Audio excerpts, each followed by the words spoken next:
Imagine, imagine you're trying to take this really crucial intelligence test, right? Right. They're the kind that basically determines your whole educational future. Exactly. But, like, you have to take this test while a fire alarm is just blaring right above your head and, strobe lights are flashing directly in your eyes. You'd fail.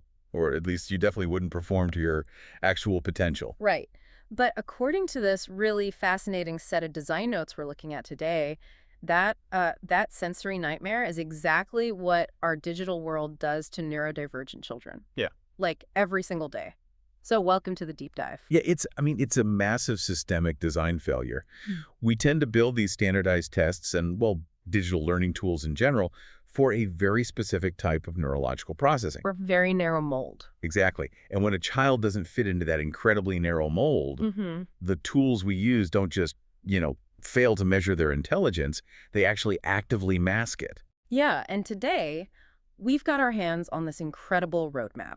We're looking at some highly specific, super ambitious notes for taking this cool concept and turning it into a working app prototype. And this is key, it's not just another educational game. Right, no. This is a digital tool designed specifically to spot hidden talents in neurodivergent children.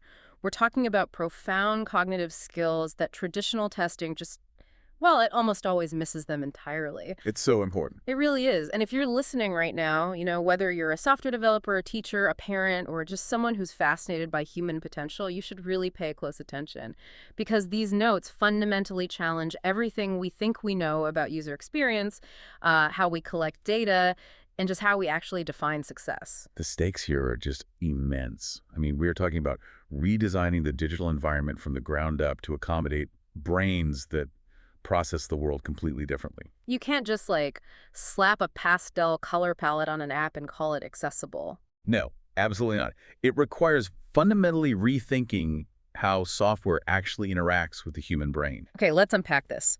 The first major concept in our source notes is what the author calls the hidden UX, or user experience. The core argument here is that before an app can measure any cognitive skills whatsoever, the digital environment itself has to just get completely out of the way. Right, because if the interface is causing cognitive friction, you aren't seeing a neurodivergent child's true abilities at all. You're simply measuring their stress response to a hostile environment. Yeah, think about a standard app designed for kids today. It's usually this chaotic, super loud arcade experience. Oh yeah, flashing buttons, countdown timers, all of it. Harsh alarm sounds when you get something wrong. It's a lot. To counter this, the notes refer to something called zero pressure mechanics. They argue for, absolutely no timers and definitely no game over screens. Which is a huge departure from the norm. Right. But I have to ask, without a timer, how do developers actually create engagement? Isn't a ticking clock a standard tech best practice to keep users focused? Well, what's fascinating here is the underlying neurology of that assumption. We just assume a timer creates focus. But for a neurodivergent child, a countdown timer is often a massive sensory trigger. Oh, wow. Really? Yeah, it activates the amygdala, the brain's threat detection center. And once the amygdala fires up, their executive functioning just begins to shut down. So the panic basically overrides the logic. Exactly. So if you place a ticking timer on a spatial reasoning puzzle, you are no longer testing their spatial logic. You are exclusively testing their anxiety tolerance. Man, that completely flips the standard design logic on its head. It means those industry best practices are essentially like digital hostile architecture for a neurodivergent brain. That's a great way to put it, hostile architecture. So to fix this, the roadmap insists on having a sensory controls menu the absolute second you open the app. Before a user even logs in or starts a task, they need the ability to toggle off all background music, dim the screen brightness. Or change those high-contrast, glaring colors into soft pastels. True accessibility has to be built right into the very first interaction. It can't be buried in a settings menu, 3 clicks deep. Exactly. And that philosophy extends to how we explain the rules of the app, too.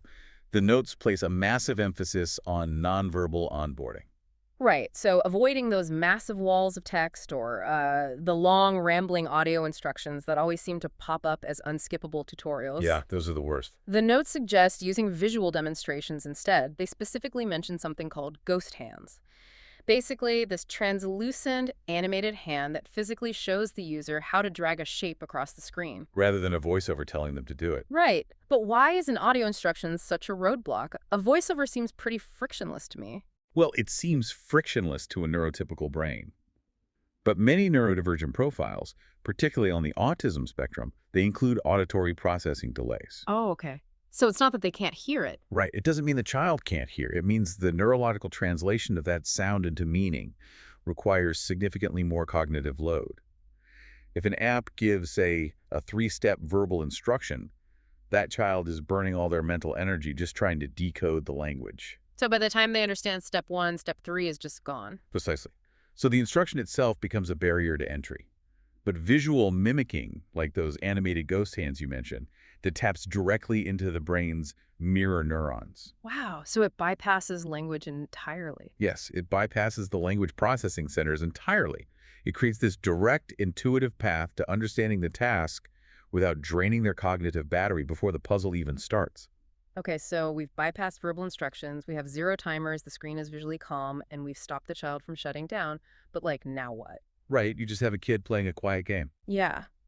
Without a ticking clock or a final score, how does the software actually know if it's looking at a hidden genius? That is the crucial pivot in these notes. Yeah. You have to completely shift what you are measuring. We have to move away from measuring the outcome, the final score, and start measuring the process. The notes call this choosing your data signals. Yes. Here's where it gets really interesting. The old right versus wrong binary metric is just thrown out completely. Instead, the roadmap suggests tracking incredibly nuanced behavioral signals. Which is a huge leap. Yeah, like one of them is latency to action, meaning the software tracks how long it takes a child to identify a pattern before they even touch the screen. And mechanically, that is a profound shift in software development. Yeah. Most standard applications only record data when a user actually taps a button. Right, they only care about the action. Exactly. But tracking latency means the software is monitoring the silence. It is analyzing the pause. That's wild. It's asking, is this child impulsively clicking around, or are they taking 20 seconds to mentally map the entire 3D puzzle before making a single precise move? That attention to detail is just remarkable. The notes also mention measuring persistence. Does a child keep trying to solve a specific, highly complex spatial puzzle, or do they just abandon it and switch tasks? Yeah, and the reason persistence is such a vital data signal is that intense, prolonged focus in one specific area is a major indicator of a special interest. And special interests are really important in this context, right? Huge. In neurodivergent psychology, a special interest isn't just a casual hobby. It is a profound, laser-focused engagement that can lead to rapid, almost exponential skill acquisition. Oh, wow. Yeah, so if the software can detect that level of deep persistence in, say, logic puzzles, you've just identified a massive talent vector. But wait, I want to push back on this a little bit because there's a third metric listed here, trial and error style. The notes say we should observe whether the user moves puzzle pieces randomly or if there's a systematic logic to their attempts. Right. But if a child is just moving pieces around and getting the puzzle completely wrong, well, how is that a talent signal? I mean, a wrong answer is still a wrong answer, isn't it? Not if you're grading the process. Think of a brilliant math teacher. Yeah. They give you full credit for a really complex calculus problem because you showed your work right. Yeah, even if you carried a 2 wrong at the very end and the final calculation is technically off. Exactly. You proved you understand the underlying system. Oh, I see. So it's about the methodology behind the mistake. But how on earth does software track a child's methodology, like in a game? By tracking the exact coordinates of their drag-and-drop movements on the screen. Let's say a child is trying to fit a geometric shape into a complex hole. Okay. Does the software log that they're trying to force the shape into the exact same wrong spot 5 times in a row? Yeah. That's perseveration. Or does the software log that they're testing the perimeter sequentially, right? Moving the shape clockwise millimeter by millimeter to test the boundary. Yes, that is systematic elimination. It's a highly logical, almost scientific approach to problem solving. So a wrong move isn't a failure at all in this framework. It's just a data point illuminating the architecture of their thought process. Exactly. We are actually grading their scientific method, even if the final puzzle piece doesn't, click into place. That is the core breakthrough here. A binary right or wrong only tells you if the child reached a predetermined endpoint. Tracking their systematic logic tells you how their brain navigates the unknown. Okay, so we need a zero-pressure sanctuary for the interface, and we need software sophisticated enough to track, like, XY coordinate movements to grade systematic logic. It's a tall order. Yeah, if you're listening to this and thinking, this sounds like an impossibly complex piece of technology to build, you definitely aren't alone. How do developers actually code this without the whole project just crashing under the weight of its own scope? That is a very real danger. It is incredibly easy to get lost in the ambition of a project like this. I can imagine. So the notes provide an explicit warning to developers. Do not try to build a comprehensive talent detector on day one. You have to narrow the scope to an MVP, a minimum viable product. Right. Like, if you want to test someone's vision, you don't make them run a massive obstacle course while simultaneously trying to read street signs, you know? Right, that would be a terrible test. You sit them in a dark, quiet room and isolate just the eyes. It's like opening a highly specialized, perfectly executed food truck instead of trying to open a massive international buffet on day one. I love that analogy. And the roadmap actually gives developers 3 specific options for this MVP to isolate different types of intelligence. Yeah, option A is the Visual Spatial Lab. This focuses entirely on 3D block building and mental rotation. Then there's option B, the logical systemizer, which zeroes in on if-then puzzles and flowchart logic. And option C is the Music Frequency Sandbox. That one focuses purely on pitch recognition and rhythm reproduction. So out of those 3 options, considering we need to track latency and systematic persistence to find these hidden talents, which domain do you think offers the most reliable window into a child's mind for a first prototype? Well, if we connect this to the bigger picture, the goal of an MVP is to isolate a single variable so your data remains pure. Right. So I would argue option A, the Visual Spatial Lab, is the strongest starting point because it completely strips away language. Yeah. By having a child simply rotate 3D blocks to match a silhouette, you're isolating pure spatial reasoning.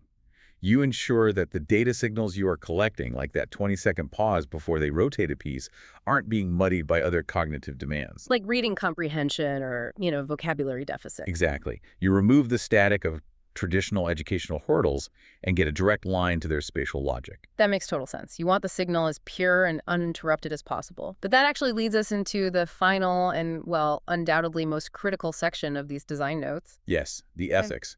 Building a highly focused MVP that gathers this kind of deep, granular behavioral data. Tracking latency, tracking exact coordinate movements, analyzing logic styles, that raises an immediate, massive red flag. It is the ultimate reality check of this entire endeavor.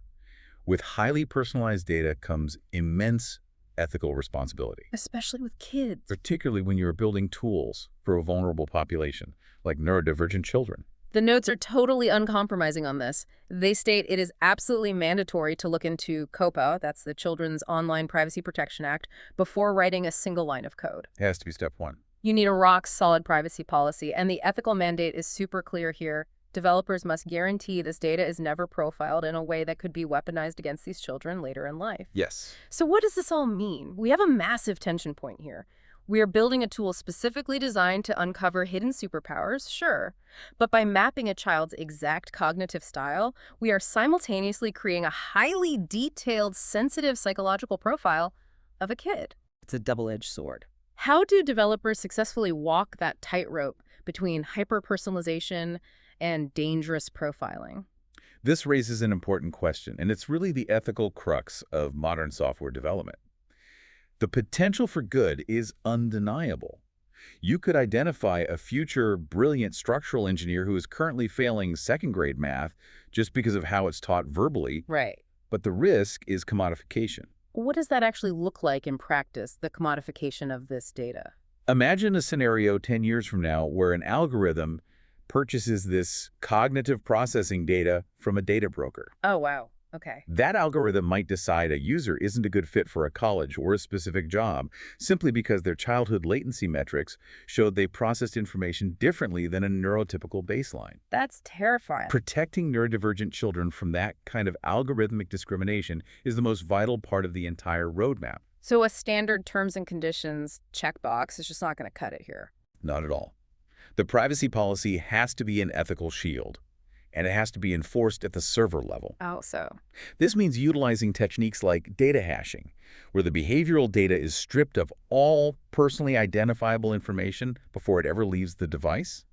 Or, better yet, keeping the data processing entirely local on the user's tablet so it never touches a cloud server in the first place. So the data just lives on the iPad, basically. Exactly. The data must strictly be used to adapt the app to the child's benefit, never for the platform's profit. If that ethical foundation cracks, the entire application just fails, no matter how revolutionary the hidden UX or the data signals are. It's an incredible roadmap, but a massive responsibility. Absolutely. Well, let's rapidly distill what we've uncovered today for you listening. If you want to spot hidden talent, you have to ditch the standard user experience.